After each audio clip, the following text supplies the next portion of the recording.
എല്ലാവർക്കും നമസ്കാരം. മറിയം സിനിമയുടെ ബാനറിൽ സജി കെ ഏലിയാസ് നിർമ്മിച്ച കല്യാണമരം എന്ന സിനിമയുടെ സംവിധായകൻ രാജേഷ് മനോഹരയാണ് ഞാൻ. ഈ വളരെ സന്തോഷകരമായ ഒരു കാര്യം പറയാനുള്ളത്, ഈ വരുന്ന മാർച്ച് 27-ന് ഞങ്ങളുടെ സിനിമ പ്രേക്ഷകർക്ക് സമർപ്പിക്കുകയാണ്, തിയേറ്ററുകളിൽ എത്തുകയാണ്. ഈ ഒരു ഞങ്ങൾ നിങ്ങളിലൂടെ ജനങ്ങളെ അറിയിക്കാൻ ആഗ്രഹിക്കുകയാണ്. ഈ സിനിമ ഷൂട്ട് ചെയ്ത സമയത്ത് ഉണ്ടായിരുന്ന ഒരു സാഹചര്യമല്ല ഇപ്പോൾ ലോകത്ത് ഉള്ളത് എന്ന് നമുക്ക് എല്ലാവർക്കും അറിയാം. അത്രമാത്രം സങ്കീർണമായ യുദ്ധഭീതി നിറഞ്ഞ ഒരു കാലഘട്ടമാണിത്. അപ്പം ഇങ്ങനെ ഒരു സാഹചര്യത്തിൽ നമ്മൾ സിനിമ റിലീസ് ചെയ്യുന്നത് വളരെ നമ്മളെ വിഷമിപ്പിക്കുന്ന ഒരു സാഹചര്യമാണുള്ളത്. എങ്കിലും എൻ്റെ പ്രൊഡ്യൂസറായ ശ്രീ സജി സാർ പറഞ്ഞത്, നമ്മൾ എല്ലാ കാലഘട്ടത്തിലും പ്രതിസന്ധികളെ അതിജീവിച്ചാണ് മലയാള സിനിമ അല്ലെങ്കിൽ ലോക സിനിമ തന്നെ മുന്നേറിക്കൊണ്ടിരുന്നത്. അപ്പം ആ പ്രതിസന്ധികളെ അതിജീവിക്കുവാനുള്ള ഒരു കഴിവ് എല്ലാ മനുഷ്യർക്കും ഉണ്ട്, മനുഷ്യ സഹജമായ ഒരു വാസനയാണ്. അപ്പം നമ്മൾ എല്ലാ പ്രശ്നങ്ങളും ഒതുക്കിയിട്ട് ഒരു കാര്യം ചെയ്യാൻ കാത്തിരിക്കേണ്ട, നമുക്ക് ഇത് റിലീസ് ചെയ്യാം. ആ പ്രതിസന്ധികളെ തരണം ചെയ്യാനുള്ള കഴിവ് സ്വാഭാവികമായി പ്രേക്ഷകർക്കും ഉണ്ടാവും, പ്രേക്ഷകർ ഇപ്പോൾ അത് ആഗ്രഹിക്കുന്നുണ്ടാവും. ഇത്തരം കാര്യങ്ങൾ നമ്മൾ നിശ്ചലമാക്കി വെച്ചു കഴിഞ്ഞാൽ ലോകം തന്നെ നിശ്ചലമായി പോകും. അതുകൊണ്ട് മനുഷ്യർക്ക് ഇപ്പോൾ അല്ലെങ്കിൽ പ്രേക്ഷകർക്ക് ഇപ്പോൾ അത് ആവശ്യമാണ്. നമ്മൾ അങ്ങനെ കലാസൃഷ്ടികൾ നമ്മൾ മൂടിവെക്കാൻ പാടില്ല, അത് സമയോചിതമായി തന്നെ പുറത്തുവിടണമെന്ന് അദ്ദേഹം ആവശ്യപ്പെടുകയാണ്. അതുകൊണ്ടാണ് ഞങ്ങൾ ഈ പടം ഇപ്പോൾ ഈ സാഹചര്യത്തിൽ ജനങ്ങളിലേക്ക് ഇറക്കി വിടുവാൻ തയ്യാറായത്. ഈ സിനിമയെ കുറിച്ച് പറയുമ്പോൾ ഇത് വളരെയധികം കാലിക പ്രസക്തിയുള്ള ഒരു വിഷയമാണ്, ഒരു ഫീൽ ഗുഡ് മൂവിയാണ് എന്ന് തന്നെ ഞാൻ തുറന്നു പറയുകയാണ്. ഇതിനകത്ത് വളരെ അധികം എന്റർടൈൻമെന്റ് ആയിട്ടുള്ള രീതിയിൽ എല്ലാവർക്കും ആസ്വദിക്കാനുള്ള, പ്രായഭേദമന്യേ എല്ലാവരെയും ഇഷ്ടപ്പെടുന്ന തരത്തിലുള്ള ഒരു മൂവിയാണ് ഞങ്ങൾ ഇവിടെ ഒരുക്കിയിട്ടുള്ളത്. ഇതിനകത്ത് അഭിനയിച്ചിരിക്കുന്ന താരങ്ങൾ, അവരെ കുറിച്ച് പറയുകയാണെങ്കിൽ എൻ്റെ ഏറ്റവും വലിയൊരു ഭാഗ്യം എന്ന് പറയുന്നത് ഈ സിനിമയ്ക്ക് കിട്ടിയ എൻ്റെ സൂപ്പർ സ്റ്റാറുകൾ എന്ന് എനിക്ക് വിളിക്കാവുന്ന എൻ്റെ അഭിനേതാക്കൾ തന്നെയാണ്. കാരണം ഈ കഥാപാത്രം എന്താണോ ആവശ്യപ്പെട്ടത്, എൻ്റെ സിനിമയിലെ കഥാപാത്രം എന്താണോ ആവശ്യപ്പെട്ടത്, അത് കൃത്യമായ അളവിലോ അതിൽ കൂടുതലോ എനിക്ക് സമ്മാനിച്ച നടി നടന്മാരാണ് എന്നോടൊപ്പം ഇന്ന് വേദിയിലുള്ളത്. അതിൽ ഞാൻ വളരെയധികം സന്തോഷവാനാണ്. ഞാൻ എല്ലാവരോടും നന്ദി പറയുകയാണ് ആ കാര്യത്തിൽ. കാരണം ഒരു സൂപ്പർ സ്റ്റാർ എന്ന് പറയുമ്പോൾ ആ കഥാപാത്രത്തെ എത്രമാത്രം അനുയോജ്യമായ രീതിയിൽ അവർ അഭിനയിക്കുന്നു എന്നുള്ളതാണ് ആ നടനെ ഒരു സൂപ്പർ സ്റ്റാർ ആക്കുന്നത്. ആ ഒരു കാര്യത്തിൽ എൻ്റെ ആ ഒരു സന്തോഷം ഞാൻ വീണ്ടും വീണ്ടും നിങ്ങളുടെ അടുത്ത് പങ്കുവെക്കുകയാണ്. അപ്പം എസ്പെഷ്യലി ധ്യാൻജിയുടെ പ്രസൻസ് ഈ സിനിമയെ വളരെയധികം ഉയർന്ന ഒരു തലത്തിലേക്ക് എത്തിച്ചു എന്ന് തന്നെ പറയാം. ഒരുപക്ഷെ ധ്യാൻജി തന്നെ പ്രതീക്ഷിക്കാത്ത തരത്തിലുള്ള ഒരു മാറ്റമാണോ ഈ സിനിമയ്ക്ക് സംഭവിച്ചിട്ടുള്ളതെന്ന് ഞാൻ പറയേണ്ട കാര്യമല്ല, അത് ധ്യാൻജി പറയേണ്ട കാര്യമാണ്. പക്ഷെ എനിക്ക് തോന്നുന്നു ധ്യാൻജി ഒരുപക്ഷെ ഒരു ചൂട് മാറിയോ എന്ന് എനിക്ക് തോന്നിപ്പിച്ച ഒരു കഥാപാത്രമാണ്. ഞാൻ ഈ കഥ പറയുമ്പോൾ അദ്ദേഹം ഒന്നും പറഞ്ഞില്ല, കേട്ടിട്ട് ഇത് ഇത്രയും ദിവസം കൊണ്ട് ചെയ്തു തീർക്കാൻ പറ്റുമോ എന്നാണ് ചോദിച്ചത്. കാരണം ഒരുപക്ഷെ ഏറ്റവും കുറച്ച് സീനുകൾ ഒരു ദിവസം ഷൂട്ട് ചെയ്യിപ്പിച്ചത് ഞാനായിരിക്കുമെന്ന് തോന്നുന്നു. അത്രമാത്രം കോപ്പറേറ്റ് ചെയ്ത് എന്നോട് സഹകരിച്ചിട്ടുണ്ട്. അതും ചില പ്രശ്നങ്ങളൊക്കെ ഉണ്ടാക്കിയിട്ടുണ്ട്. കാരണം എന്ന് വെച്ച് കഴിഞ്ഞാൽ ധ്യാൻജി വന്നു കഴിഞ്ഞാൽ പ്രശ്നങ്ങളാണെന്നാണല്ലോ. അപ്പോൾ നമ്മൾ സ്വാഭാവികമായിട്ട് പ്രശ്നം എന്താണെന്ന് വെച്ച് കഴിഞ്ഞാൽ എല്ലാവരും വിചാരിക്കുന്ന പോലെ നമ്മൾ പറയുന്ന സമയത്ത് കൃത്യമായി എത്തിച്ചേരുന്നു എന്നുള്ളതായിരുന്നു ഏറ്റവും വലിയ പ്രശ്നം. കാരണം ഞങ്ങൾ അന്നേരം പ്രിപ്പയർഡ് അല്ലായിരുന്നു, അതിന്റെ കാര്യം. അപ്പം പ്രിപ്പയർ ആയി ഇരുന്നു കഴിഞ്ഞാൽ നമുക്ക് ആ സമയം ലാപ്സ് ആകാതെ നമുക്ക് അത് ഷൂട്ട് ചെയ്യാൻ പറ്റുമായിരുന്നു. പക്ഷെ കൃത്യസമയത്ത് വരികയും കൃത്യസമയത്ത് നമ്മൾ പറയുന്ന സമയത്ത് തന്നെ പോവുകയും ചെയ്യുന്ന ആ ഒരു രീതിയിലുള്ള ഒരു സഹകരണം ഒരിക്കലും മറക്കാൻ പറ്റില്ല. Thank you very much. അതുപോലെ മീരാമാം ഞങ്ങളുടെ കുടുംബത്തിലെ ഒരു അംഗമായിരുന്നു. തീർച്ചയായിട്ടും മീരാമാവിന്റെ സാന്നിധ്യവും ഈ സിനിമയെ എത്രമാത്രം ഒരു മനോഹരമാക്കിയിട്ടുണ്ട് എന്നുള്ളത് സിനിമ കാണുമ്പോൾ നിങ്ങൾക്ക് മനസ്സിലാകും. ആ കഥാപാത്രം എത്രമാത്രം ഞങ്ങളുടെ സിനിമയുമായിട്ട് ഇഴുകിച്ചേർന്നിട്ടുണ്ട്, ഞങ്ങളുടെ സിനിമ കുടുംബവുമായിട്ട് ഇഴുകിച്ചേർന്നിട്ടുണ്ട് എന്നുള്ളത് സിനിമ കണ്ടു തന്നെ മനസ്സിലാക്കണം. കാരണം കഥ നമ്മൾ പറയേണ്ട ഒരു സാഹചര്യം ഉണ്ടാവാൻ പാടില്ല. ഇത് കഥ പറയാൻ എനിക്ക് പറ്റില്ല. എന്തെങ്കിലും ഒരു തട്ട് പറഞ്ഞു കഴിഞ്ഞാൽ അതിന് നിങ്ങൾക്ക് അതിനെ കുറിച്ച് ഒരു ധാരണ ഉണ്ടാവണ്ട എന്ന് കരുതിയിട്ട് തന്നെയാണ് ഞാനത് പറയാതിരിക്കുന്നത്. അപ്പം ആതിര പട്ടേല് ഒരുപക്ഷെ ഈ ഞങ്ങളുടെ ലൊക്കേഷനിൽ വന്നിട്ട് തിരിച്ചു പോകാൻ താല്പര്യമില്ലായിരുന്നു ആതിര പട്ടേല്. കാരണം ആതിര പറയുന്നത് ഇത് ഞങ്ങളുടെ വീടാണ്, എന്റെ വീട് ഇതാണെന്നാണ് പറയുന്നത്. അങ്ങനെ ഒരു കൺസെപ്റ്റ് ആയിരുന്നു ആതിരയ്ക്ക്. അപ്പൊ പോകാൻ വളരെ മടിയായിരുന്നു അല്ലേ. ഷൂട്ടില്ലാത്ത ദിവസങ്ങളിലും നമ്മുടെ ഒപ്പം വന്ന് കൂടി വെറുതെ വന്നിരിക്കുമായിരുന്നു. പിന്നെ പ്രശാന്തിയുടെ വീടിനടുത്തായിരുന്നു ഷൂട്ടിങ്, അതുകൊണ്ട് ഞങ്ങൾ അദ്ദേഹത്തെ വീട്ടിൽ പോയി പിടിച്ചുകൊണ്ട് വരികയൊക്കെ ചെയ്യുമായിരുന്നു. എല്ലാം വളരെ രസകരമായ ഒരു സിറ്റുവേഷൻ ആയിരുന്നു. അപ്പം ഇതിനകത്ത് ഏറ്റവും പ്രാധാന്യത്തോടെ ഞാൻ ആദ്യം പറയേണ്ട കാര്യം ഞാൻ ദേവനന്ദയുടെ ആയിരുന്നു. കാരണം ഒരുപക്ഷെ ഈ സിനിമ ഉണ്ടാവാൻ ഒരു പ്രധാന കാരണം ഞാൻ എന്റെ പ്രൊഡ്യൂസറായ ശ്രീ സജി കെ ഏലിയസ് സാറിന്റെ അടുത്ത് ഒരു ലൊക്കേഷൻ ചോദിച്ചു പോയതാണ്.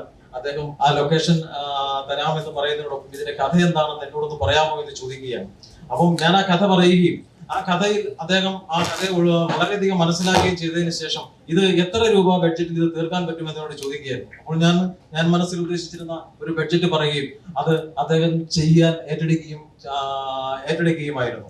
അപ്പം അദ്ദേഹം ഇല്ലായിരുന്നെങ്കിൽ ഒരുപക്ഷെ ഈ പ്രൊജക്ട് സംഭവിക്കില്ലായിരുന്നു. ഞങ്ങൾ പല രീതിയിൽ പ്ലാൻ ചെയ്തെങ്കിലും അതൊന്നും വർക്കൗട്ട് ആയില്ലായിരുന്നു. അദ്ദേഹത്തിന്റെ സാന്നിധ്യമാണ്, അദ്ദേഹമാണ് ഈ സിനിമയുടെ എല്ലാത്തിനും കാരണക്കാരനായ പ്രധാനപ്പെട്ട ആ വ്യക്തി. ഞാൻ സാറിനോട് ഈ അവസരത്തിൽ വളരെ നന്ദി പറയുകയാണ്. അപ്പം ദേവനന്ദ, അതിനുശേഷമാണ് ഞാൻ ദേവനന്ദയെ വിളിക്കുന്നത്. ദേവനന്ദ ഈ ക്യാരക്ടർ ചെയ്താൽ മാത്രമേ ഈ സിനിമ മുന്നോട്ട് പോകൂ എന്ന് എനിക്ക് വളരെയധികം നിർബന്ധമുണ്ടായിരുന്നു.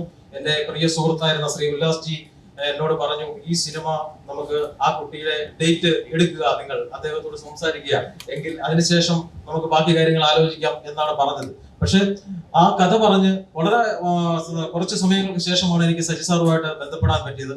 കഥ പറഞ്ഞു, അവര് 100% ദേവനന്ദ ആ സിനിമ ചെയ്യാമെന്ന് സമ്മതിക്കുകയും എപ്പോൾ വേണമെങ്കിലും ഏത് രീതിയിൽ ഏത് കണ്ടീഷനിൽ ചെയ്യാമെന്ന് സമ്മതിക്കുകയും അത്രയധികം അവർക്ക് ഇഷ്ടപ്പെടുകയും ചെയ്ത ഒരു കഥയാണ്. ആ കുട്ടിയെ ഞാൻ ഉറക്കത്തിൽ വരെ എഴുന്നേറ്റ് കൊണ്ടുപോയി നമ്മുടെ ലൊക്കേഷനിൽ കൊണ്ട് കിടത്തിയിട്ടുണ്ട്. കാരണം ഉറക്കച്ചടവോട് കൂടി തന്നെ അഭിനയിപ്പിച്ചിട്ടുണ്ട്. വളരെ വെരി ഏർലി, അതായത് 6 മണിക്ക് തന്നെ റെഡിയായി വരികയും രാത്രി 10 മണിക്ക് പറഞ്ഞു വിട്ടിട്ട് പിന്നെ നമ്മൾ രാവിലെ വിളിക്കുകയാണ്. ഒരു മടിയും ഇല്ലാതെ വളരെ സ്നേഹത്തോടെ. അല്ലേ, വഴക്കിട്ടുണ്ടോ? ഇല്ല. അപ്പൊ വഴക്കൊന്നും ഇല്ലാതെ വളരെ നല്ല കുട്ടിയായിട്ട് എത്രമാത്രം അത്ഭുതപ്പെടുത്തിയിട്ടുണ്ട്. അപ്പൊ എല്ലാരും പറയും ദേവനന്ദ, ദേവനന്ദ ഇത് ദേവനന്ദ പറയുന്നതല്ല. ഞാൻ വിചാരിച്ചിട്ടുണ്ട് ദേവനന്ദ ഇതൊന്നും പറയുന്ന കാര്യങ്ങളല്ല എന്നാ വിചാരിച്ചത്. പക്ഷെ ഞാനൊരു സ്ക്രിപ്റ്റിന്റെ ഒരു 4-5 പേജുകൾ ഈ കുട്ടിക്ക് വായിക്കാൻ കൊടുത്തു കഴിയുമ്പോൾ അത് കഴിഞ്ഞിട്ട് ഒന്ന് നോക്കിയിട്ട് ഞാൻ വിചാരിക്കുമ്പോൾ ഒരു ആത്മാർത്ഥയില്ലല്ലോ അഭിനയത്തില്, ജസ്റ്റ് ഒന്ന് നോക്കിയിട്ട് അങ്ങോട്ട് വിടുകയാണ്. അപ്പൊ ഈ കുട്ടി അതിന് ശേഷം ആ സീനിലേക്ക് വന്ന് പെർഫോം ചെയ്യുന്നത് കാണുമ്പോൾ സത്യത്തിൽ ഞാൻ പഠിച്ചിട്ടുണ്ട്. മോളെ അത്ഭുതപ്പെടുത്തിയിട്ടുണ്ട് എന്നെ. വളരെ മനോഹരമായ രീതിയിൽ ആ കുട്ടി അഭിനയിച്ചിട്ടുണ്ട്. എന്താണെന്നുള്ളത് സിനിമ കാണുമ്പോൾ മനസ്സിലാവും. പിന്നെ ഈ സിനിമയുടെ പിന്നിൽ പ്രവർത്തിച്ച ഒരുപാട് പേരുണ്ട്. അമലേട്ടൻ നല്ലൊരു വേഷം ചെയ്തിട്ടുണ്ട്. ഞാൻ ഉദ്ദേശിച്ചതിൽ കൂടുതൽ അമലേട്ടൻ ആ വേഷം മനോഹരമാക്കി തന്നിട്ടുണ്ട് എന്നുള്ളത് 100% ശരിയാണ്. അതുപോലെ തന്നെ നമ്മുടെ പാട്ട് പാടിയ ശ്രേയക്കുട്ടിയുടെ പാട്ട് ഞങ്ങള് കേൾക്കാനിരിക്കുന്നേ ഉള്ളൂ. എല്ലാവർക്കും വേണ്ടി നമ്മൾ ഉടൻ തന്നെ ഇവിടെ പ്ലേ ചെയ്യുന്നതായിരിക്കും. അത് എല്ലാവരും കേൾക്കട്ടെ, അത് അവർ വിലയിരുത്തട്ടെ. അങ്ങനെ ഞങ്ങള് പിന്നണിയിൽ പ്രവർത്തിച്ച ഒരുപാട് നിരവധി വ്യക്തികളുണ്ട്. എന്റെ പ്രിയപ്പെട്ട സുഹൃത്ത് ശ്രീ ഷാജി പട്ടിക്കര ഈ പ്രൊജക്ട് ഈ രീതിയിൽ കോർഡിനേറ്റ് ചെയ്ത് വളരെ ഞങ്ങൾ ഉദ്ദേശിച്ച ബഡ്ജറ്റിൽ തന്നെ അത് തീർത്തെടുക്കുവാൻ എന്നെയും എന്റെ പ്രൊഡ്യൂസറെ സഹായിച്ച, ഞങ്ങളുടെ പൂരം മൊത്തം സഹായിച്ച അദ്ദേഹത്തിന് ഞാൻ പ്രത്യേകം ഓർക്കുകയാണ്, സ്നേഹിക്കുകയാണ്. നന്ദിയുണ്ട്. തുടർന്നും പടങ്ങൾ ചെയ്യണമെന്ന് ആഗ്രഹമുണ്ട്. അതുപോലെ ഈ പടത്തിൽ അഭിനയിച്ച നിരവധി പേര് ഈ വേദിയിൽ ഇരിക്കാൻ പറ്റാതെ ഇവിടെ ഉണ്ട്. നമ്മുടെ സതീഷ് വാര്യർ, നമ്മുടെ നിങ്ങൾക്ക് എല്ലാവർക്കും അറിയാവുന്ന വലിയ ഒരു റീൽസ് ചെയ്യുന്ന ആളാണ് സതീഷ് വാര്യർ. അദ്ദേഹം നല്ലൊരു വേഷം ഈ സിനിമയിൽ കൈകാര്യം ചെയ്തിട്ടുണ്ട്.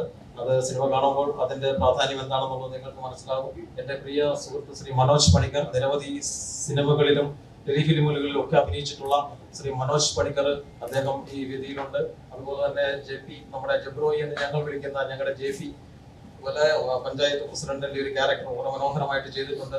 പിന്നെ നമ്മുടെ പ്രൊഡ്യൂസറും നടനുമായ എന്റെ പ്രിയ സുഹൃത്ത് സഞ്ജു നെടുങ്കുന്നൻ ഈ വേദിയിലുണ്ട്. അദ്ദേഹം വളരെ മനോഹരമായ രീതിയിൽ നമ്മുടെ ഒരു സിനിമ ചെയ്തിട്ടുണ്ട്, നമ്മുടെ സിനിമയിൽ അഭിനയിച്ചിട്ടുണ്ട്. എല്ലാവർക്കും നന്ദിയുണ്ട്. ഈ സിനിമയുടെ പിന്നിൽ പ്രവർത്തിച്ച് ഈ സിനിമ ഇത്ര മനോഹരമാക്കി തീർത്ത എല്ലാവർക്കും ഞാൻ വീണ്ടും നന്ദി പറയുകയാണ്. നീ ആ വീട്ടിൽ നിന്ന് ഇറങ്ങി പോവാൻ തന്നെ ഇതായി അല്ലെ, കുറേ ദിവസം അവിടെ തന്നെ കിടക്കുകയായിരുന്നു അല്ലേ? കാരണം അത്രയും മനോഹരമായിട്ടുള്ള ലൊക്കേഷൻ, കുറെ നല്ല ആൾക്കാർ. സത്യം പറഞ്ഞു കഴിഞ്ഞാൽ ചുരുങ്ങിയ ദിവസങ്ങളെ ഉണ്ടായിരുന്നെങ്കിലും ആ നല്ല ദിവസത്തെ കുറെ ആക്ച്വലി ആ ദിവസങ്ങളിലെ ചുരുങ്ങിയ ദിവസങ്ങളിൽ കുറെ നല്ല ഓർമ്മകൾ സമ്മാനിച്ച ഒരു ചെറിയ കുഞ്ഞു സിനിമയാണിത്. ഇതിന്റെ കഥയോ അതിന്റെ പശ്ചാത്തലമോ ഒന്നും പറഞ്ഞു കഴിഞ്ഞാൽ ചിലപ്പോൾ അതിൽ പിന്നെ നമുക്ക് പെട്ടെന്ന് ഇന്റർപ്രറ്റ് ചെയ്യാൻ പറ്റുന്ന ഒരു ചെറിയ കുഞ്ഞു കഥയാണ്. അപ്പം അതിനെക്കുറിച്ച് ഞാൻ പറയണില്ല. എന്തായാലും ഒരുപാട് നല്ല ഓർമ്മകൾ സമ്മാനിച്ച ഈ സിനിമ മാർച്ച് 27 തിയേറ്ററിലെത്തുന്നു. എല്ലാവരും തിയേറ്ററിൽ പോയി കാണുക. ഒരുപാട് സന്തോഷം.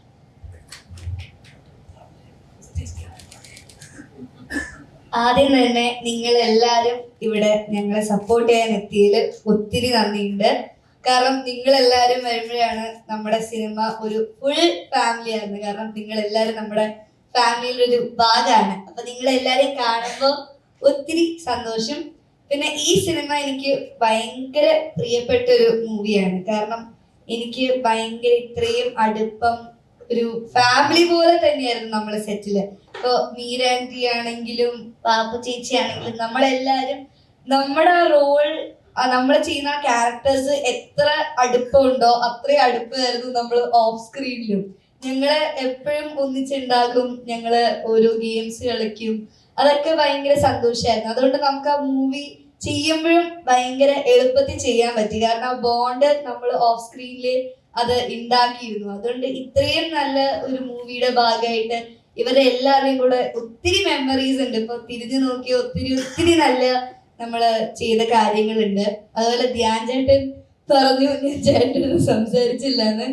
ഞാൻ ചേട്ടന്റെ ഇന്റർവ്യൂസ് ഒക്കെ കാണാറുണ്ട്. ചേട്ടൻ ഭയങ്കര ഒരു ഫണ്ണി ആയിട്ടുള്ള പേഴ്സൺ ആണ് ഇന്റർവ്യൂസിൽ. പക്ഷെ ചേട്ടൻ സെറ്റ് വന്നപ്പോഴേ ഞാൻ അറിയുന്നത് ഭയങ്കര പ്രൊഫഷണൽ ആയിട്ടുള്ള ഒരാളാണ്.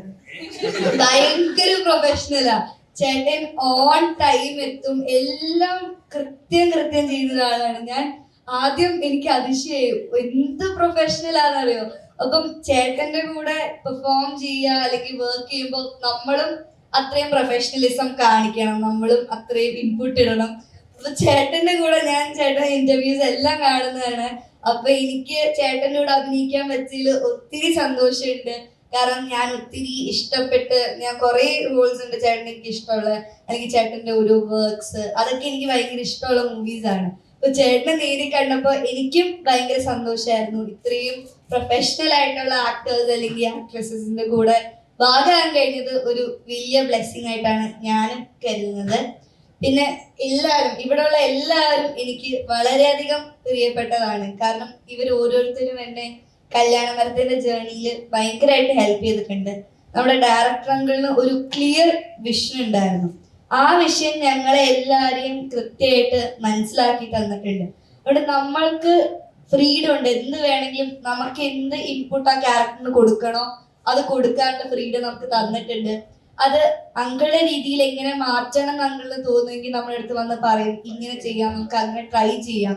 അതൊക്കെ നമ്മളെ ഒത്തിരി ആ ക്യാരക്ടർ ഷേപ്പ് ചെയ്യാൻ അല്ലെങ്കിൽ ആ ക്യാരക്ടറിന് കുറച്ച് കുഞ്ഞു മൈന്യൂട്ട് കാര്യങ്ങളാണെങ്കിലും അത് മൂവി ഒന്നിച്ച് വന്നപ്പോ അത് ഭയങ്കര ഭംഗിയായിട്ടുണ്ട്.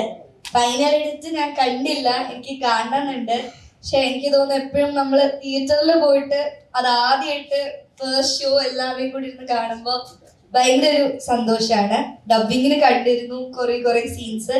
എല്ലാവരുടെയും അഭിനയം എനിക്ക് ഭയങ്കര അധികം ഇഷ്ടമായി. കാരണം ഓരോരുത്തരും അത്രയധികം ഇൻപുട്ട് കൊടുത്തിട്ടുണ്ട്. അവരവരുടെ ക്യാരക്ടറായിട്ട് ട്രൂലി ജീവിക്കുകയായിരുന്നു.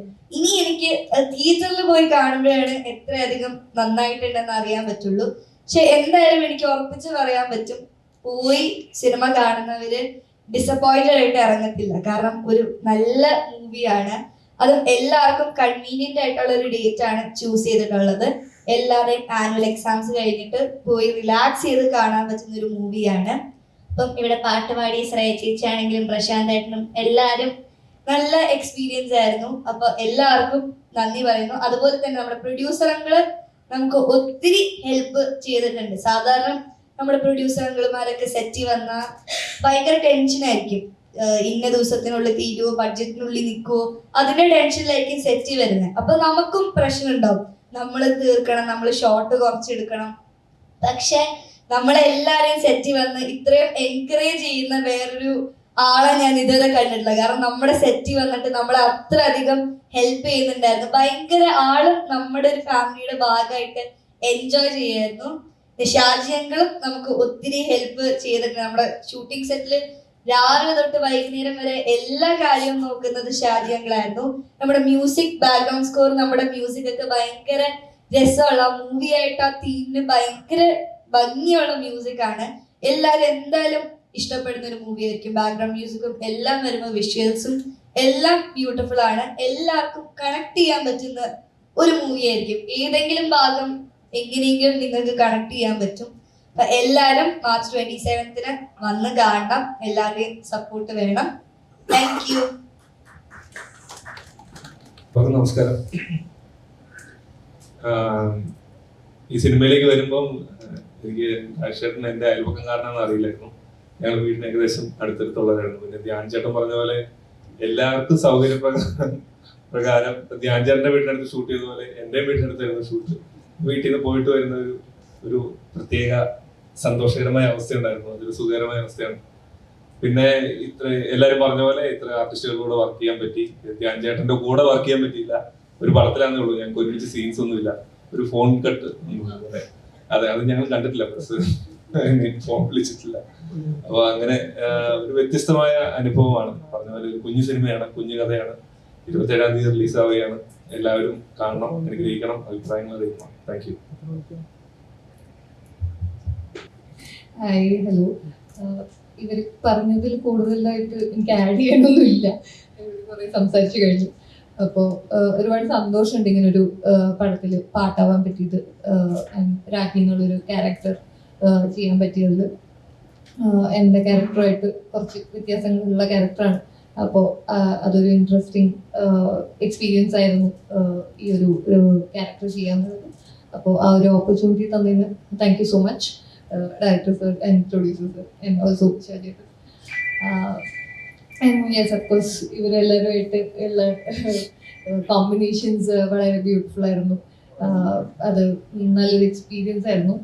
ഐ ഹോപ്പ് എല്ലാവരും തിയേറ്ററിൽ പോയിട്ട് സിനിമ കണ്ട് എൻജോയ് ചെയ്യുന്ന പ്രതീക്ഷിക്കുന്നു. Thank you so much.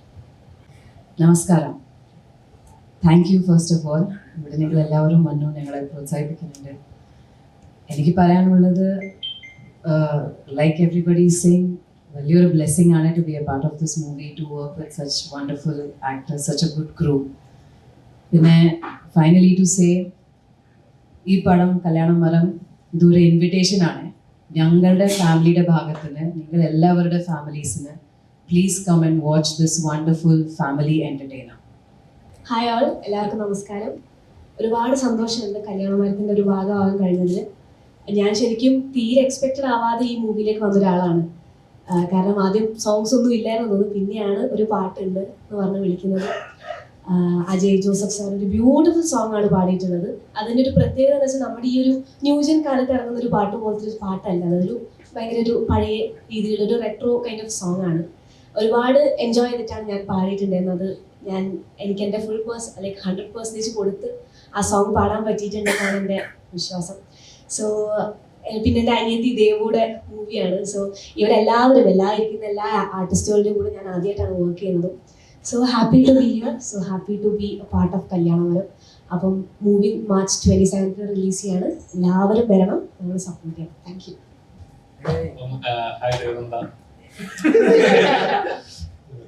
ഇപ്പം പുതിയൊരു ചിത്രം ഇറങ്ങാൻ പോവാണ്. ഇപ്പം ഇതിന്റെ പോസ്റ്റേഴ്സ് ഒക്കെ കാണുമ്പോൾ ഭയങ്കര ഒരു പോസിറ്റീവ് എനർജി കിട്ടുന്നുണ്ട്. നോർമലി ഇപ്പം ഭയങ്കര വൈബ്രന്റ് ആയിട്ടുള്ള പോസ്റ്റേഴ്സ് ആയിരിക്കും മിക്ക സിനിമകൾ ഇറങ്ങുമ്പോൾ കാണാറുണ്ട്. പക്ഷെ ഇതിനൊരു എന്താ പറയുക, ഇച്ചിരി നാച്ചുറൽ ആയിട്ട് അല്ലെങ്കിൽ നമുക്ക് റിലേറ്റ് ചെയ്യാൻ പറ്റുന്ന നാട്ടുപുറം അല്ലെങ്കിൽ കുട്ടികൾ അങ്ങനത്തെ ഒരു ആ ഒരു ജോണറിലെ ചിത്രങ്ങൾ ഇറക്കുന്നത് വളരെ കുറവാണ്. ഈ ചിത്രം സ്റ്റോറി ആയിട്ട് വളരെ യുണീക്ക് എന്ന് പറയുന്നത്. അപ്പം നമ്മുടെ ഏജിലുള്ളവരുടെ കൂടെ, പ്രത്യേകിച്ച് ധ്യാൻ ചേട്ടൻ്റെ കൂടെ ഭയങ്കര പ്രൊഫഷണൽ എന്ന് പറഞ്ഞല്ലോ. അപ്പം ധ്യാൻ ചേട്ടൻ ഒരു അധ്യാപകൻ ആണെന്നാണ് തോന്നുന്നത് പോസ്റ്ററൊക്കെ കണ്ടിട്ട്. എങ്ങനെയുണ്ടായിരുന്നു ധ്യാൻ ചേട്ടൻ? പറഞ്ഞിരുന്നു ചേട്ടൻ പറഞ്ഞു. ഇത് എന്തായാലും ഒരു വ്യത്യസ്ത ടൈപ്പ് ക്യാരക്ടറാണ് ഞാൻ ആദ്യമായിട്ട് ചെയ്യുന്നത്. മൂവി കുറെ പേർക്ക് റിലേറ്റ് ചെയ്യാൻ പറ്റുന്ന ഒരു മൂവി ആയിരിക്കും. ഭയങ്കര ക്യൂരിയസ് ആയിട്ടുള്ള ഒരു ക്യാരക്ടറാണ് ഞാൻ ചെയ്തത്. അതിൽ എനിക്ക് ഒത്തിരി സന്തോഷമുണ്ട്. കാരണം ഞാനും എപ്പോഴും എന്തെങ്കിലും കണ്ട ചോദ്യം ചോദിക്കും, അല്ലെങ്കിൽ അതെന്താ ഇങ്ങനെ, അതെന്താ ഇങ്ങനെ. ഞാൻ ചെയ്ത കുറെ ക്യാരക്ടേഴ്സ് വന്നത് ക്യൂരിയസ് ആയിട്ടുള്ള ക്യാരക്ടേഴ്സ്. അപ്പൊ ഈ ക്യാരക്ടറിനും ആ ഒരു എലിമെന്റ് ഉള്ളപ്പോൾ ചെയ്യാൻ എളുപ്പമായിരുന്നു. പിന്നെ ധ്യാൻ ചേട്ടൻ്റെ കൂടെ എനിക്ക് കുറച്ച് സീൻസേ കിട്ടിയുള്ളൂ, പക്ഷെ എല്ലാം നല്ല സീൻസ് ആയിരുന്നു. അതുകൊണ്ട് ഭയങ്കര എൻജോയ് ചെയ്ത് ചെയ്യാൻ പറ്റി. എനിക്ക് തോന്നുന്നു എല്ലാവർക്കും റിലേറ്റ് ചെയ്യാൻ പറ്റിയൊരു ടോപ്പിക്കാണ് സ്കൂൾ. അപ്പോൾ ആ സ്കൂളിൽ നടക്കുന്ന കാര്യങ്ങൾ, അല്ലെങ്കിൽ സ്കൂളിൽ എങ്ങനെയാണ് ഒരു സാറും കുട്ടികളും തമ്മിലുള്ള ബോണ്ട്, അതെല്ലാം എല്ലാവർക്കും എന്തായാലും ഇഷ്ടപ്പെടുന്നതായിരിക്കും. പിന്നെ ഈ മൂവി ഒരു നല്ല ഫീൽ ഗുഡ് മൂവിയാണ്. ഫാമിലിക്ക് വന്ന് എന്തായാലും എൻജോയ് ചെയ്ത് പോകാൻ പറ്റുന്ന ഒരു മൂവിയാണ്. അത് ആ ഒരു നാട്ടിൽ അല്ലെങ്കിൽ ആ വീട്ടില് ആ വീട്ടുകാരുടെ കഥ, അല്ലെങ്കിൽ അവർക്ക് ഒത്തിരി പ്രിയപ്പെട്ടവരുടെ കഥ, അവരിൽ എന്താണ് നടക്കുന്നത്, ഒരു ഇഷ്യൂ വരുമ്പോൾ അവരെങ്ങനെ ഓരോരുത്തരും എങ്ങനെ അത് ഫേസ് ചെയ്യുന്നു, അതൊക്കെ ഇതിൽ ബ്യൂട്ടിഫുൾ ആയിട്ടാണ് പ്രസന്റ് ചെയ്തിട്ടുള്ളത്. എല്ലാവർക്കും എന്തായാലും ഇഷ്ടപ്പെടും. നിങ്ങൾ എല്ലാവരും വന്ന് ഞങ്ങളെ സപ്പോർട്ട് ചെയ്യണം.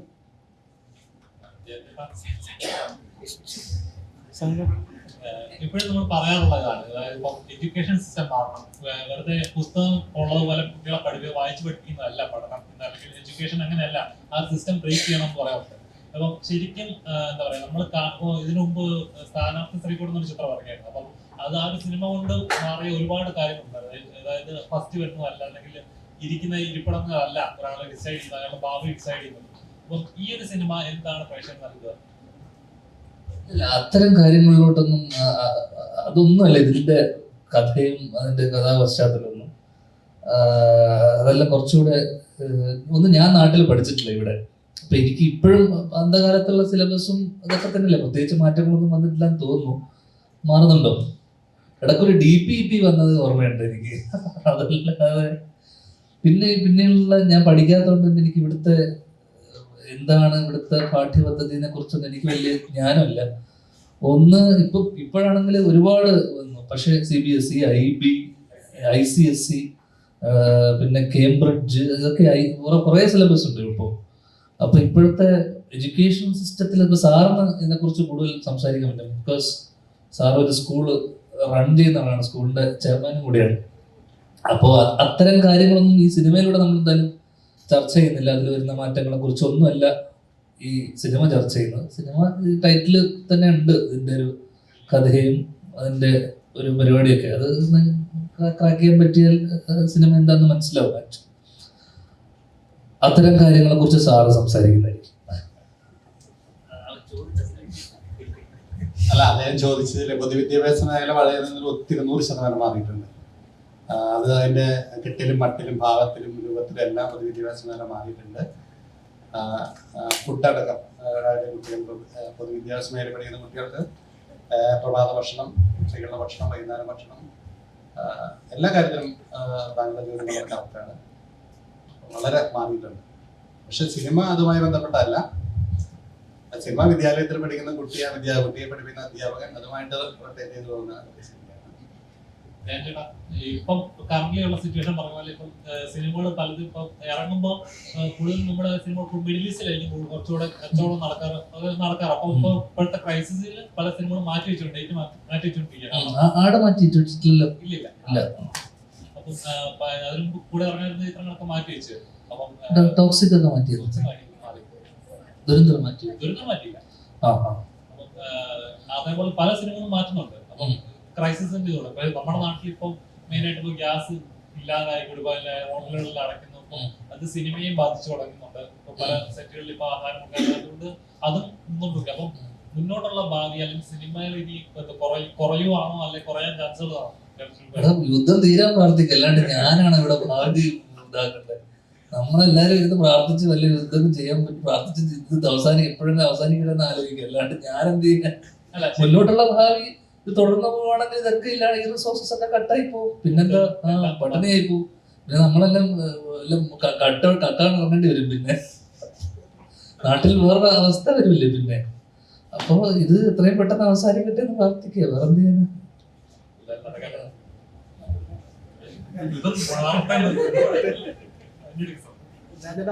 ഒരു അധ്യാപക വേഷത്തിലേക്ക് വരുമ്പോൾ, കാരണം ഈ കാലഘട്ടത്തിൽ ഈ കാലഘട്ടത്തിൽ അതൊന്നും ഇല്ലടാ അധ്യാപകന്.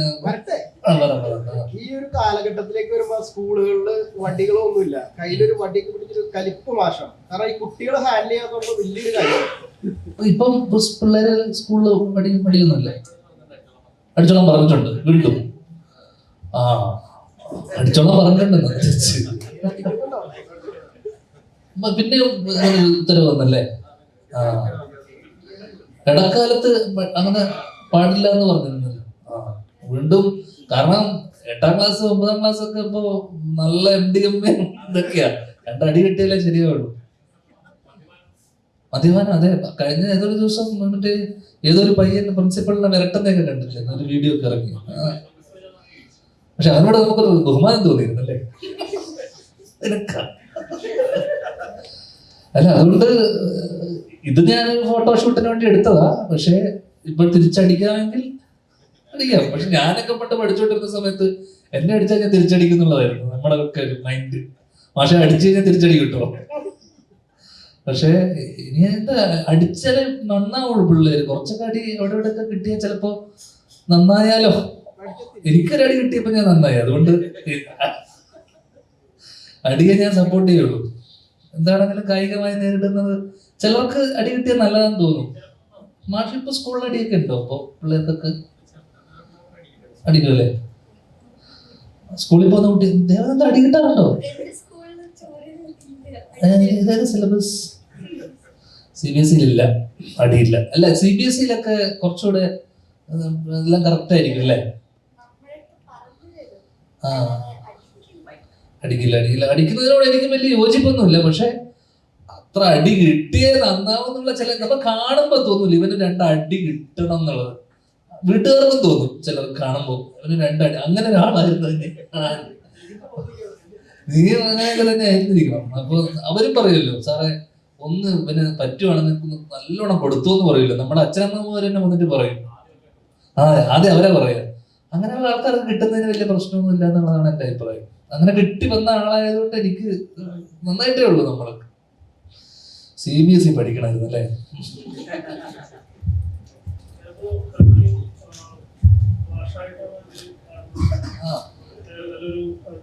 ഇഷ്ടപ്പെട്ട ചിരിയൊക്കെയാണ് മാഷിന്റെ മുഖത്തുള്ളത്. പഴയ ഒരു പാഠപുസ്തകത്തിന്റെ ഒരു പൂമ്പാറ്റയുടെ ഒരു ചിത്രമുള്ള പാഠപുസ്തകം കയ്യിൽ വെച്ചിട്ട് അല്ല ഇതാണ് എന്തെങ്കിലും ഇൻസ്പിറേഷൻ ഉണ്ടോ? ഏതെങ്കിലും മാഷന്മാരെ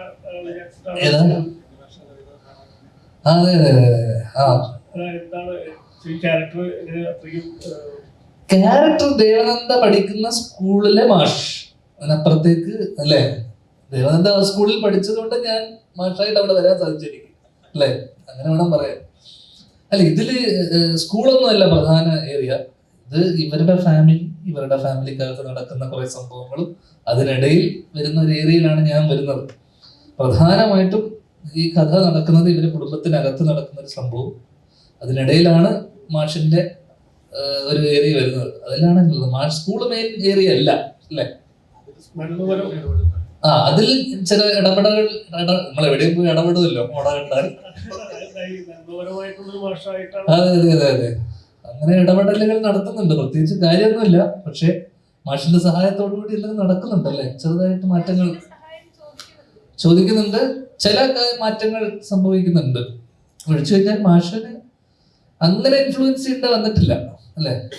കാരണം ഈ ക്യാരക്ടർ ഉറച്ച തീരുമാനമുള്ള ഒരാളായിരുന്നു. അങ്ങനെ അവസാനം പുള്ളിക്കാരിയുടെ ആഗ്രഹം അല്ലെ സാധിക്കുകയാണ്. അയ്യോ, ഞാൻ കഥ ഒക്കെ പറയുന്നുണ്ടോ? അത്രേ ഉള്ളൂ. ഒരു അധ്യാപകൻ എങ്ങനെയായിരിക്കണം എന്നുള്ളൊരു ഒരു അധ്യാപകൻ എങ്ങനെയായിരിക്കണം എന്ന് ഞാൻ അഡ്വൈസ് ചെയ്യാൻ.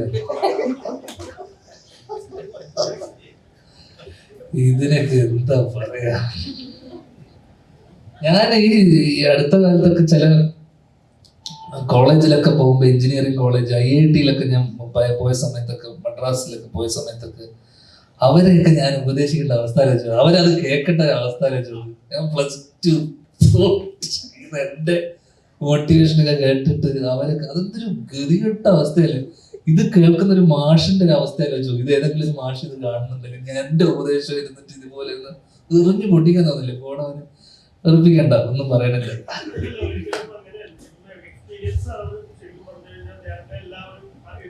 അതെ. പക്ഷെ അവരങ്ങനെ എടുക്കണമെന്നില്ലടാ ആ സെൻസില് കേൾക്കുന്നവര്. അല്ല, ഉപദേശം ഇപ്പം അവര് വലിയൊരു ഇതല്ലേ. എന്നെ സംബന്ധിച്ചിടത്തോളം എന്റെ ടീച്ചർമാരാണ് എന്റെ ഒരു നമ്മളെ ഒരുപാട് കഴിവില്ലാത്ത സമയത്തും നിന്നെ കൊണ്ട് സാധിക്കും എന്നൊക്കെ പറഞ്ഞിട്ട് നമ്മളെ തള്ളിവിട്ടത് കുറെ ടീച്ചർമാരാ. മറ്റേ എന്നെ ആദ്യമായിട്ട് സ്കൂൾ നാടകത്തിൽ അഭിനയിപ്പിക്കുന്ന എൻ്റെ ഒരു ടീച്ചറാണ്. അപ്പൊ എനിക്ക് അഭിനയം ഈ ജീവിതത്തില് അഭിനയിച്ചുകൊണ്ടിരിക്കുകയാണ് എല്ലാ ദിവസവും. പക്ഷെ നാടകത്തില് അഭിനയിച്ച ഞാൻ എവിടെയൊക്കെയോ ഞാൻ ഈ കഥയും പറഞ്ഞിട്ടുണ്ട്. ആ എല്ലാ വർഷവും നാടകത്തിന് എൻ്റെ സ്കൂളിൽ ഫസ്റ്റ് പ്രൈസ് കിട്ടിയിരുന്നതാണ്. ആ വർഷം മാത്രം കിട്ടിയില്ല, ഞാൻ അഭിനയിച്ച വർഷം. അപ്പൊ സംഭവം എന്താന്ന് വെച്ച് കഴിഞ്ഞാല് ഇംഗ്ലീഷ് നാടകം, ഇംഗ്ലീഷ് മ്യൂസിക്കൽ ഡ്രാമ. അങ്ങനെ ഈ ടീച്ചർ എന്നെ നിർബന്ധിക്കുന്നു. ടീച്ചർ പറയുന്നത് നിന്നെ കൊണ്ട് സാധിക്കും, നീ ഒന്നുകില്ലെങ്കിലും ശ്രീനിവാസൻ എന്ന് പറഞ്ഞ മഹാനായ കലാകാരന്റെ, ചെന്നൈയിലാണ് പുള്ളിക്കാരി, മലയാളിയാണ്, കലാകാരൻ, എന്തെങ്കിലും കഴിവ് നിന്നിൽ ഉണ്ടാവുമല്ലോ. ഞാൻ പറഞ്ഞു ടീച്ചർ അങ്ങനെ ഒന്നും നിർബന്ധമില്ല, ഒരു കഴിവില്ലാത്ത എത്ര മക്കളുണ്ട്, ഉദാഹരണം വരെ ഞാൻ പറഞ്ഞു കൊടുത്തു. അങ്ങനെ ഒരു കാര്യമില്ല, എനിക്ക് അങ്ങനെ ഒരു കഴിവില്ല, നിന്നെ നിർബന്ധിക്കരുതില്ല, നിന്നിൽ അങ്ങനെ ഒരു കഴിവുണ്ടെന്നൊക്കെ പറഞ്ഞ് ഞാൻ അന്ന് 9ാം ക്ലാസ്സിൽ പഠിക്കുമ്പോൾ സൂപ്പർ സീനിയർ ആയിരുന്ന ഒരു പെൺകുട്ടിയുണ്ട് എൻ്റെ നാടകത്തിൽ, സ്കൂൾ ലീഡറും കൂടി ആ പെൺകുട്ടി. പിന്നെ അവളെ എല്ലാ ദിവസവും കാണാലോ എന്നൊക്കെയുള്ള രീതിയിലാണ് ഞാൻ ഈ നാടകത്തിൽ അഭിനയിക്കാനൊക്കെ പോകുന്നത്. അങ്ങനെ റിഹേഴ്സൽ നടക്കുന്നു. അപ്പോൾ നമ്മൾ റിഹേഴ്സ് ചെയ്തിരുന്ന ഒരു സ്റ്റേജ് ഉണ്ട്. ആ സ്റ്റേജ് ഇപ്പോൾ വലിയ സ്റ്റേജിലായിരുന്നു ഞങ്ങൾ റിഹേഴ്സ് ചെയ്തിരുന്നത്, വലിയ സ്റ്റേജിൽ, ഞങ്ങളുടെ സ്കൂളിന്റെ സ്റ്റേജിലാണ് റിഹേഴ്സ് ചെയ്തത്. അപ്പോൾ ഞാൻ അതിൽ 90 വയസ്സായിട്ടുള്ള അപ്പൂപ്പനായിട്ട് അഭിനയിക്കുന്നത്, എൻ്റെ കഥാപാത്രം. അപ്പൊ ഈ അപ്പൂപ്പൻ ലാസ്റ്റ് താഴെ ഇങ്ങനെ മരിച്ചു കിടക്കുന്ന സമയത്ത് ഏറ്റവും എൻഡിൽ ഈ അപ്പൂപ്പൻ മരിക്കും, ഞാൻ മരിക്കും. മരിച്ചു കഴിഞ്ഞതിന് ശേഷം എൻ്റെ ചുറ്റും ഇരുന്നിട്ട് ഇവര് ഡാൻസ് കളിക്കും. എന്നുവെച്ചാൽ എന്നെ അവിടെ സൈഡിൽ കിടത്തിയിട്ട്, പിന്നെ മ്യൂസിക്കൽ ഡ്രാമയാണ്, അതിന്റെ ചുറ്റും പാട്ടും വന്ന് എൻഡിൽ ഒരു സാഡ് സോങ് വന്നിട്ട് ഡാൻസ് കളിച്ചിട്ട് അവസാനിക്കും. അപ്പൊ ഈ മറ്റേ ഞങ്ങൾ റിഹേഴ്സ് ചെയ്ത സ്റ്റേജിൽ, വലിയ സ്റ്റേജ് ആയതുകൊണ്ട് എനിക്ക് അവിടെ സൈഡിൽ കിടക്കാൻ സ്ഥലം ഉണ്ടായിരുന്നു. ഞങ്ങൾ മത്സരത്തിന് പോയപ്പോ കുഞ്ഞു സ്റ്റേജാണ്, എന്ന് വെച്ചാൽ വേറെ സ്കൂളിന്റെ സ്റ്റേജിൽ പോയപ്പോ ഈ സ്റ്റേജ് ചെറുതായപ്പോ ഞാൻ ഇവിടെ കിടക്കുന്ന സ്ഥലത്ത് കുറെ ഡാൻസേഴ്സ് ഉണ്ടല്ലോ, കിടക്കുന്ന സ്ഥലത്ത് വന്നപ്പോ ഞാൻ ഈ കിടക്കുന്ന സ്ഥലത്ത് ഈ ഡാൻസേഴ്സ് എന്നെ ഇങ്ങനെ തട്ടുന്നു, ഇതാകുന്നു. ഞാൻ അവസാനം ഒരു രക്ഷയിലെനിക്ക്, കാരണം ഒരു പെണ്ണൊക്കെ വന്നിട്ട് നേരത്തൊക്കെ ചവിട്ടിയിട്ടൊക്കെ പോകുന്നു, കാരണം അവർക്ക് സ്ഥലം വേണമല്ലോ, ഞാനിവിടെ കിടക്കില്ലേ. കുറെ ചവിട്ട് കിട്ടിയപ്പോ ഞാൻ എഴുന്നേറ്റ് ഈ കൂട്ടത്തിൽ ഡാൻസ് കളിച്ചു. കാരണം എനിക്ക് ഇവര് ഡാൻസ് റിഹേഴ്സ് ചെയ്തിട്ട് എനിക്ക് അറിയാം, വേറെ വഴിയില്ല. ഇതിന് ഞാൻ സൈഡിലൂടെ ഡാൻസ് കളിച്ചിട്ട് ഞാൻ ആ വഴി ഇറങ്ങിപ്പോയി. കാരണം ഇറങ്ങി പോണല്ലോ, എത്ര നേരം ഡാൻസ് കളിക്കും. അങ്ങനെ ഇറങ്ങിപ്പോയി. ടീച്ചർ എന്നെ നോക്കിയിട്ട് what the hell are you doing എന്നോട്. ഞാൻ പറഞ്ഞു ടീച്ചർ അവിടെ സ്ഥലമില്ല, എനിക്ക് ഒട്ടും കൊണ്ട് ഞാൻ അവിടെ നിൽക്കണം, യു ഇഡിയറ്റ് എന്നെ ശ്രീനിവാസന്റെ മഹാനായ മോൻ എന്നൊക്കെ പറഞ്ഞു. അപ്പൊ എനിക്കന്ന് മനസ്സിലായ ഒരു കാര്യം എന്ന് വെച്ച് കഴിഞ്ഞാൽ, സ്റ്റേജ് നമ്മൾ റിഹേഴ്സ് ചെയ്യുമ്പോൾ ഭയങ്കര പ്രശ്നമുള്ള കാര്യമാണ്. നമ്മളെ സ്കൂളിലൊക്കെ നമ്മൾ റിഹേഴ്സ് ചെയ്യുമ്പോൾ വലിയ സ്റ്റേജിൽ നമ്മൾ ചെയ്യും, പോകുന്ന സ്ഥലത്ത് സ്ഥലം ഉണ്ടാവില്ല. അപ്പൊ ഇതുപോലത്തെ ടീച്ചർമാരെ കേട്ടിട്ട് നമ്മൾ ഇങ്ങനത്തെ പരിപാടിക്കൊന്നും പോകരുത്. ഒരു ഓർമ്മ പുതുക്കിയെന്നേ ഉള്ളൂ. നമസ്കാരം.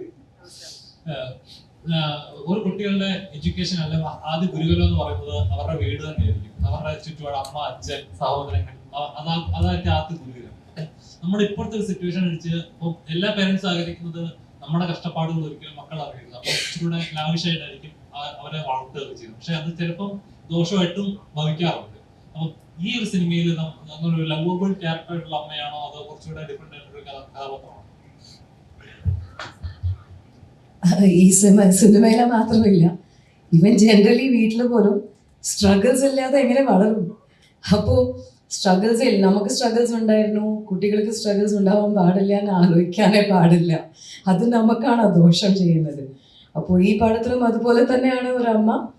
ഓക്കെ, സ്ട്രഗിൾസ് ഉണ്ടാവും, നിങ്ങളത് മനസ്സിലാക്കിയിട്ട് അത് പ്രകാരം നിങ്ങൾ പ്രാക്ടിക്കലായിട്ട് ജീവിക്കണം, അതാണ് ഇമ്പോർട്ടൻറ്റ്.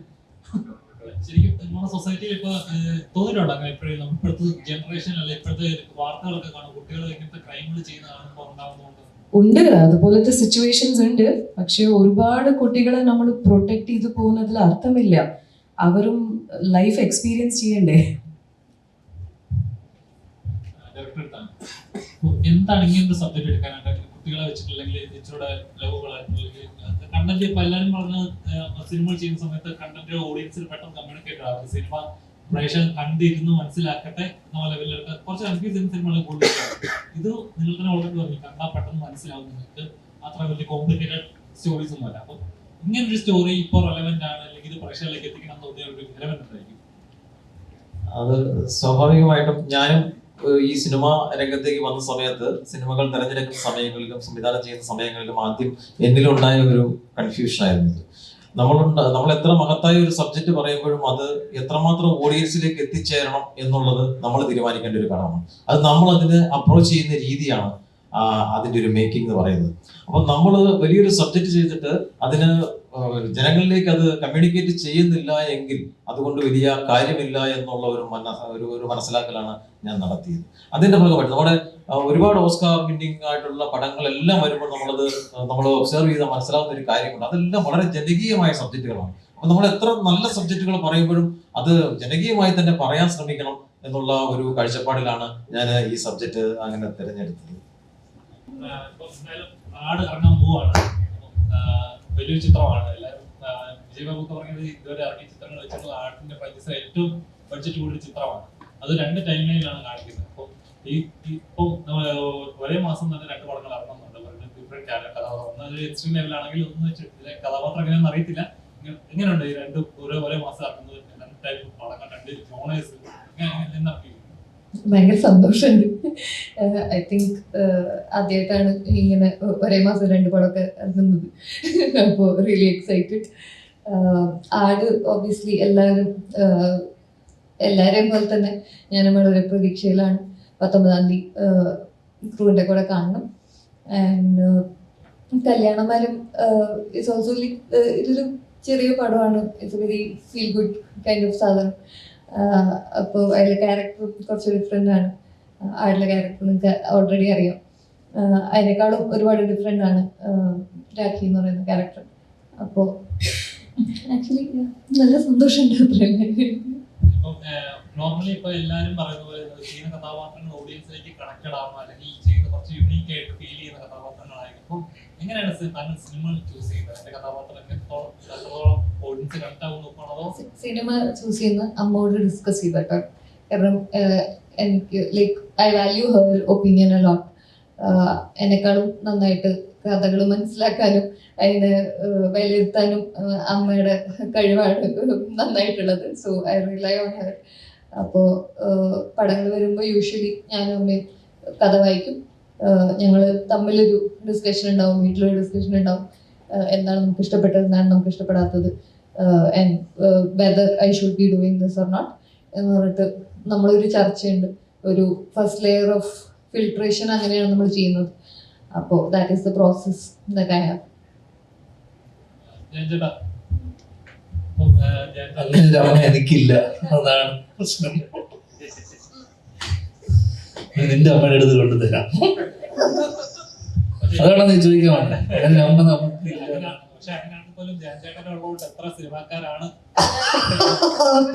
തർദ്ദിക്കും തള്ളിയും വിളി കേൾക്കുന്നത് എന്താണ്, എന്താ പറയാൻ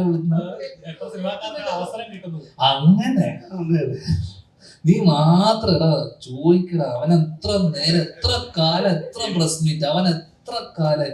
നീ ഇതിൽ നിന്ന് റിട്ടയർ ചെയ്ത് കഴിഞ്ഞാൽ എന്തായിരിക്കും അവസ്ഥ? നീ നിർത്തിക്കോ ഈ പരിപാടി കേട്ടോ. നീ നിർത്തി കഴിഞ്ഞാൽ ഇത് കൂട്ടിക്കെട്ടേണ്ടി വരും. ഏതാ ആ നല്ല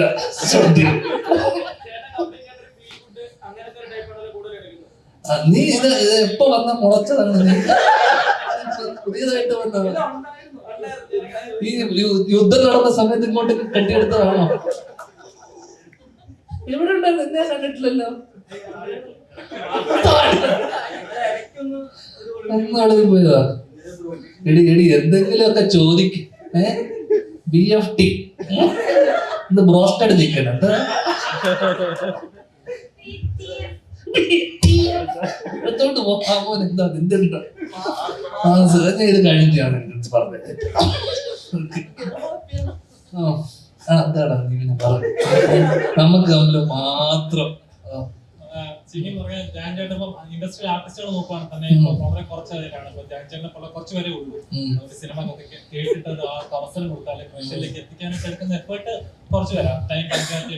അപ്പം ശരിക്കും ചേട്ടന്റെ സിനിമയിൽ ഈ വർഷം ചേട്ടൻ സംവിധാനം ചെയ്യുന്നുണ്ടെന്ന് പറയുന്നത്, അപ്പൊ അതിന്റെ പ്രോസസ്സുകൾ എന്തൊക്കെയായി, അല്ലെങ്കിൽ എന്തുകൊണ്ടാണ് എന്നെ കൊണ്ട് ഇങ്ങനെ ആരെന്നെ വിചാരിച്ചാലും കുഴപ്പമില്ല ചെയ്യുക എന്നുള്ളത് ഒരു കടമയാണെന്നുള്ള ചെയ്യുന്നുണ്ട്. അല്ല, ഇതിപ്പോ എന്താന്ന് വെച്ച് കഴിഞ്ഞാൽ നമ്മളൊരു കഥ ആലോചിക്കുമ്പോ, ഞാൻ എത്രയോ തവണ പറഞ്ഞിട്ടുണ്ട് എനിക്ക് അഭിനയത്തിനോടുള്ള എന്റെ താല്പര്യം എത്രത്തോളമാണെന്ന്. നമ്മളൊരു കഥ ആലോചിക്കുന്ന സമയത്ത് എനിക്കുള്ള ഏറ്റവും പ്രശ്നം എന്ന് വെച്ച് കഴിഞ്ഞാൽ ആരെ വെച്ച് ആലോചിക്കും. ഓക്കെ, എനിക്ക് പ്രശ്നമുണ്ട് ആരെ വെച്ച് ആലോചിക്കുന്ന വെച്ച് കഴിഞ്ഞാൽ ഇവരുടെ അടുത്തൊക്കെ പോയി കഴിഞ്ഞ് കഴിഞ്ഞാൽ ഇതെല്ലാം കൃത്യസമയത്ത് നടക്കുമോ?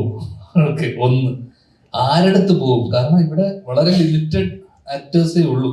മെയിൻ സ്ട്രീം എന്ന് പറയുന്ന കുറച്ച് ആൾക്കാരെ എടുത്ത് പോവാൻ എല്ലാവർക്കും പറ്റില്ല. ദൈവം സഹായിച്ച് നമ്മളൊക്കെ എല്ലാവരെയും പരിചയമുള്ളതുകൊണ്ട് നമുക്ക് പറ്റുന്നു. എന്നാൽ പോലും അവർക്കൊക്കെ ഇപ്പോൾ 2-3 വർഷത്തേക്ക് സിനിമകളുണ്ട്. അവരിലേക്ക് പോകുമ്പോൾ തന്നെ അവർ സ്റ്റാർസിന്റെ അടുത്ത് പോകുമ്പോൾ എന്ന് വെച്ചാൽ അവർക്ക് ഓരോ സീസണിൽ ത്രില്ലറുമായിട്ട് പോകുമ്പോൾ അവർക്ക് കോമഡി മതി എന്ന് പറയും, കോമഡി ആയിട്ട് പോകുമ്പോൾ ത്രില്ലർ മതി എന്ന് പറയും. അങ്ങനെ ഞാൻ പല ഘട്ടങ്ങളിലൂടെ പലരോടും കഥ പറഞ്ഞിട്ടുണ്ട്. കഴിഞ്ഞ 1-2 വർഷത്തിനിടെ ഞാൻ ഒരുപാട് പേര്, കഴിഞ്ഞ ഒരു 6 മാസത്തിനിടെ ഒരുപാട് പേരോട് കഥ പറഞ്ഞിട്ടുണ്ട്. അപ്പോൾ ഇവിടെയൊക്കെയുള്ള അവസ്ഥ എന്ന് വെച്ച് കഴിഞ്ഞാൽ പിന്നെയുള്ള നെക്സ്റ്റ് ടയറിൽ വരുന്ന ആക്ടേഴ്സ് ആണ് നമ്മളൊക്കെ. ഇവിടെയും ഉള്ള പ്രശ്നം എന്ന് വെച്ച് കഴിഞ്ഞാല് ഇവിടെ എല്ലാവരും അപ്രോച്ചബിൾ പോലും അല്ല. പലരും എന്താ പറയണ്ടേ, ആക്സസബിൾ അല്ല. ചിലർക്ക് ഇപ്പൊ നമുക്ക് മാനേജറൊന്നുമില്ല. അപ്പോ ഞാനാണ് പലപ്പോഴും ഇവിടെയുള്ളത്. ഇവനടക്കം എന്നോട് എന്ത് വേണം നിനക്ക്, എപ്പോഴും നമ്മൾ അവൈലബിൾ ആണ്. ഓക്കെ, അങ്ങനെ അവൈലബിൾ ആയിരിക്കുന്ന ചുരുക്കം ആൾക്കാരേ ഉള്ളൂ. മറ്റവരൊക്കെ എവിടെയാന്ന് പോലും നമുക്ക് അറിഞ്ഞുകൂടാ പലരും. അപ്പൊ നമ്മളൊരു കഥ ആലോചിക്കുമ്പോൾ പോലുള്ള പ്രശ്നം എന്ന് വെച്ച് കഴിഞ്ഞാൽ ഇത് ആരെടുത്ത് പോകും, അല്ലെങ്കിൽ ഇവരുടെ അടുത്ത് പോയാൽ ഇവര് ചെയ്യുമോ, ചെയ്യുന്നതിനപ്പുറത്തേക്ക് ഇത് ഇഷ്ടപ്പെട്ട് ചെയ്യാന്ന് പറഞ്ഞാലും ഇതിനെടുക്കുന്ന കാലതാമസം, സമയം, ഇതൊക്കെ നമ്മൾ ആലോചിച്ച് നമുക്ക് പോണ്ടാന്ന് തോന്നിപ്പോകും. പിന്നെയുള്ള സംഭവം എന്ന് വെച്ച് കഴിഞ്ഞാൽ ഒരു ബഡ്ജറ്റ്, ഈ ബഡ്ജറ്റിനുള്ളിൽ നിർത്തണം. കാരണം പ്രീ റിലീസ് പഴയ പോലെ ബിസിനസ് ഒന്നുമില്ല. തിയേറ്ററിൽ ഓടി കിട്ടുന്ന പൈസ മാത്രമേ ഉള്ളൂ. തിയേറ്ററിൽ ഓടി കിട്ടിയാൽ മാത്രമേ ഇന്ന് ബിസിനസ് ആവുന്ന പോലും. അതും വലിയൊരു ബിസിനസ് ആവുന്നുമില്ല. അപ്പം ചില സിനിമകൾ, ഇപ്പൊ ഈ സിനിമയൊക്കെ സാറ് അത് ഇഷ്ടപ്പെട്ടു, ഇവരുടെ ഒരു കൺവിക്ഷന്റെ പുറത്ത് ഈ പറഞ്ഞ ബിസിനസ് ഒന്നും നോക്കാതെ ആ സിനിമ സംഭവിക്കണം, അല്ലെങ്കിൽ ആ സിനിമ നല്ല സിനിമയാണ്, ആ സിനിമയുടെ പുറത്താണ് ഇൻവെസ്റ്റ് ചെയ്യുന്നത്. ഓക്കെ, ആ കഥയുടെ പുറത്താണ് ഇൻവെസ്റ്റ്മെന്റ്, ആ നടന്റെ ഒന്നുമല്ല. ഈ കഥ നല്ലതാണ്, ഈ സിനിമ സംഭവിക്കണം, ഈ സിനിമ പറഞ്ഞാൽ, ഈ സമയത്ത് ഈ സിനിമ പറഞ്ഞാൽ, അതിനേക്കാളൊക്കെ ഉപരി ഈ സിനിമ, നമ്മളൊരു സിനിമ ഒരുമിച്ചൊരു സിനിമ ചെയ്യുക എന്നുള്ളതും കൂടെ, ഇങ്ങനെ ഒരു കഥ ചെയ്യുക എന്നുള്ളത്, അതിന്റെ തിയേറ്റർ കളക്ഷനൊക്കെ മുകളിൽ ഇതൊരു ആഗ്രഹവും ഒരു സന്തോഷവും കൂടിയാണ് ഇങ്ങനൊരു സിനിമയൊക്കെ സംഭവിക്കുന്നത്. ഞങ്ങളുടെയൊക്കെ ഇതിനകത്ത് വരുമ്പോൾ നമ്മൾ ആലോചിക്കും, ബിസിനസ് ഒക്കെ ആലോചിച്ച് ഇത് ബിസിനസ് ആവൂലേ, അല്ലെങ്കിൽ ഇത് ആവൂലേ, ഇതൊക്കെ കൂടെ കുറേ ചിന്തകളുണ്ട്. അങ്ങനെ ചിന്തിച്ച് കുറച്ച് പേരെടുത്തൊക്കെ പോയി ഇപ്പൊ കഥ പറഞ്ഞൊരു കുറച്ചധികം സിനിമ, ഒരു 3-4 സിനിമ ആയിട്ടുണ്ട്. ഒരു കുറച്ച് സിനിമയും കൂടെ വെച്ചിട്ടുണ്ട്. ഒരു വലിയൊരു അനൗൺസ്മെന്റ് ആയിട്ട് ചെയ്യാം എന്നുള്ള രീതിയിലാണ് ചിന്തിക്കുന്നത്. ഒരു 3 ആയിട്ടുണ്ട് വെച്ചോ, ബാക്കി ഒരു 5-6 കൂടെ ആയാൽ അനൗൺസ് ചെയ്യും. ഓക്കെ ഓക്കെ,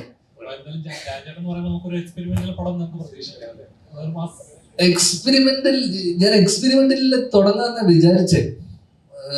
പിന്നെ ഞാൻ വിചാരിച്ചു ഹ്യൂമർ തന്നെ മതി. അതുകൊണ്ടൊരു ഫസ്റ്റ് പടം ഒരു തമാശ പടമായിരിക്കും.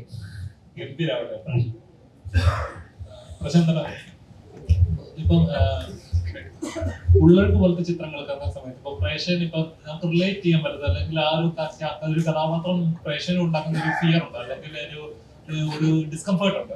ആ ഒരു കഥാപാത്രം കൊടുക്കുന്നതാണ്, അല്ലെങ്കിൽ ഇരിക്കുന്ന പ്രേക്ഷകന് ഒരു പോയിന്റ് ചെയ്യുമ്പോൾ ഉണ്ടാകുന്ന ഒരു ഡിസ്റ്റർബൻസ് എന്ന് പറഞ്ഞാൽ അതൊരു കഥാപാത്രം ഉണ്ടാക്കുന്ന ഒരു ഡിസ്റ്റർബൻസ്, അത് ചെറിയൊരു കാര്യമല്ല ആർട്ടിസ്റ്റ് കൊടുക്കാതെ.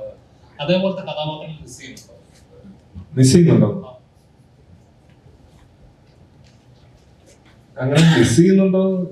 ഫിലോസഫിക്കലാണോ ചോദിക്കുന്നത്? കുറച്ചുകൂടെ ഫാക്ട് ബേസ്ഡ് ആണ് പറയുന്നത്. ഓക്കെ, അങ്ങനെ മിസ് ചെയ്യുന്നു പറയാൻ പറ്റില്ല. നമുക്ക് എല്ലാ കഥാപാത്രങ്ങളും ചെയ്യാൻ പറ്റണമല്ലോ. ഇതിനകത്തൊരു ഔട്ട് ആൻഡ് ഔട്ട് കോമഡിയാണ്, ഹ്യൂമർ, എന്താണ് പടത്തിന്റെ ഒരു ഹ്യൂമർ ത്രെഡാണ് ഇതിൽ പോകുന്നത്. അപ്പൊ അതുപോലെ തന്നെ ഞാൻ ഒരു പടം ഇപ്പം ചെയ്തിട്ടുണ്ട് ഭയങ്കര ഡാർക്ക് വില്ലനായിട്ട്. അപ്പൊ ആ മിസ്സിങ് ചിലപ്പോ പടങ്ങൾ അതെ.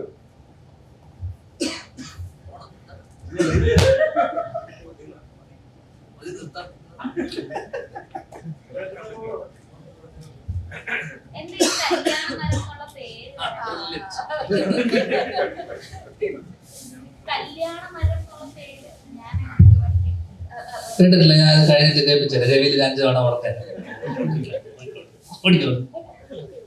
അപ്പൊ ചായ അടിച്ചിട്ട് പോവാ. ദേവൻ എന്താ എന്തെങ്കിലും പറഞ്ഞു?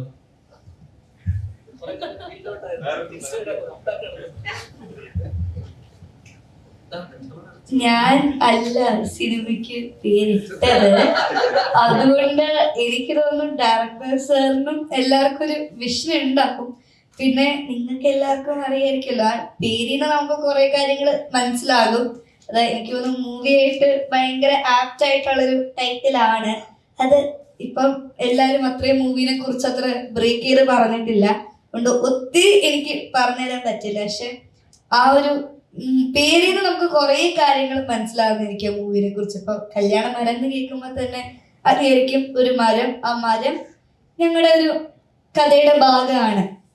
അതിന് എത്ര ഇമ്പോർട്ടൻസ് ഉണ്ട്, അല്ലെങ്കിൽ അതായിട്ട് ഏതൊക്കെ ക്യാരക്ടേഴ്സ് റിലേറ്റഡ് ആണെന്നുള്ളത് ഇനി സിനിമ കാണുമ്പോഴേ മനസ്സിലാകത്തുള്ളൂ.